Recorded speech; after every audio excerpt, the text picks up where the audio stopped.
আব্দুল্লাহ ইবনে মাসউদ রাদিয়াল্লাহু আনহুর বর্ণনায়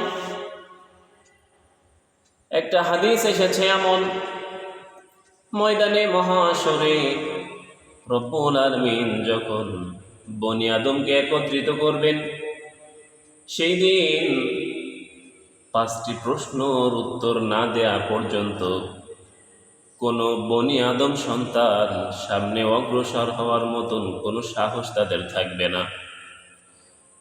হাদিসটি বর্ণনা করেছেন আব্দুল্লাহ ইবনে মাসউদ রাদিয়াল্লাহু আনহু।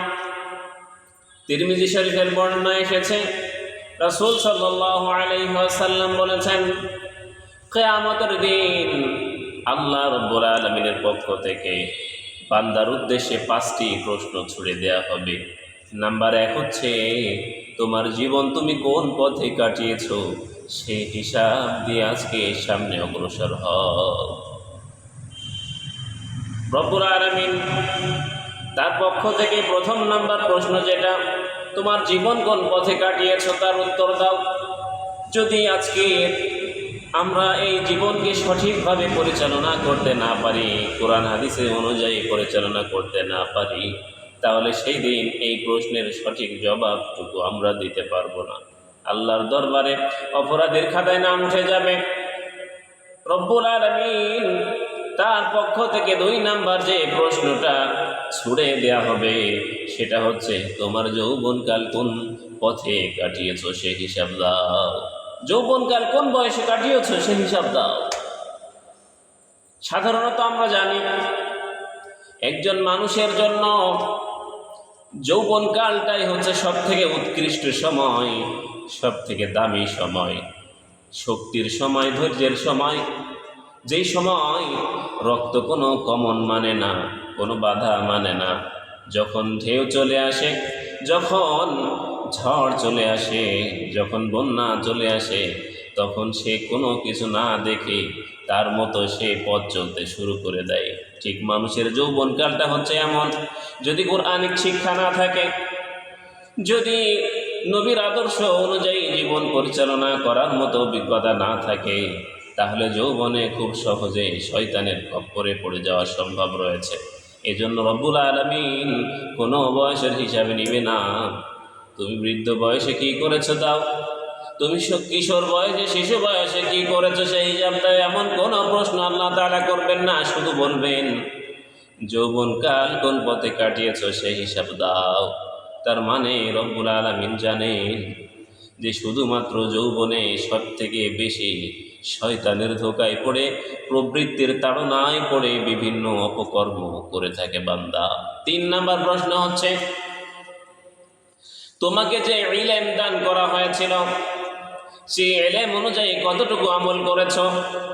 রব্বুল আলামিনের পক্ষ থেকে এই প্রশ্ন যখন করা হবে, তখন যারা ইলম রাখত, নামাজ, রোজা, হজ, যাকাত সহ ইসলামের সকল বিধি নিষেধ, কোনটা কেমন ভাবে আদায় করতে হয়, কোনটা কেমনে পরিত্যাগ করতে হয়, একজন সাধারণ মানুষ সেই জ্ঞান রাখে তো অবশ্যই।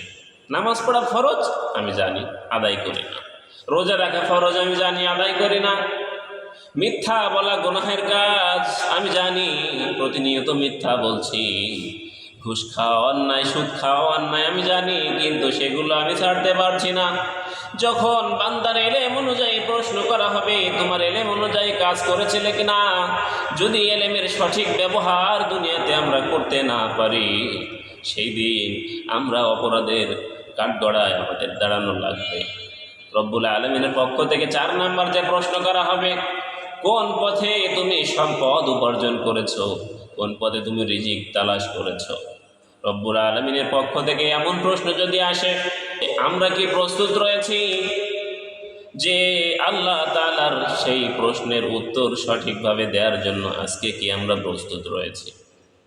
আলিশান বাড়ি করছি, গাড়ি করছি, টাকা পয়সা ব্যাংকে রেখে বস্তা কি বস্তা টাকা রেখে দিচ্ছি, কোন পথে টাকা উপার্জন করলাম সেই হিসাবটুকু করলাম না।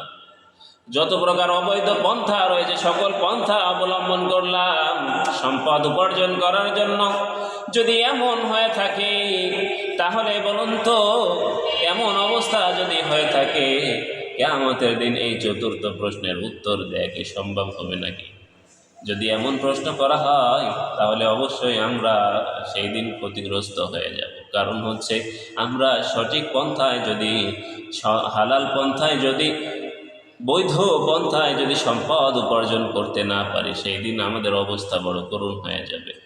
শেষ নাম্বার প্রশ্ন হচ্ছে রব্বুল আলামিন কিয়ামতের দিন 5 নাম্বার যে প্রশ্নটা করবেন সেটা হচ্ছে, যে সম্পদ তুমি উপার্জন করেছিলে সেই সম্পদ আমার কোন পথে তুমি ব্যয় করেছো সেই হিসাব দাও। শুধু বৈধ পন্থায় উপার্জন করলে হবে না, বরং সেটা আবার বৈধ রাস্তায়ও ব্যয় করা আমার লাগবে। গানের মজমায় ব্যয় করলাম, মদের আড্ডায় ব্যয় করলাম, কত অবৈধ পন্থায় ব্যয় করলাম, ইসলামের বিপক্ষে সকল সম্পদগুলো লাগিয়ে দিলাম। যদি এমন হয় তাহলে আল্লাহর এই প্রশ্নে আমরা সেই দিন ধরা হয়ে যাবে।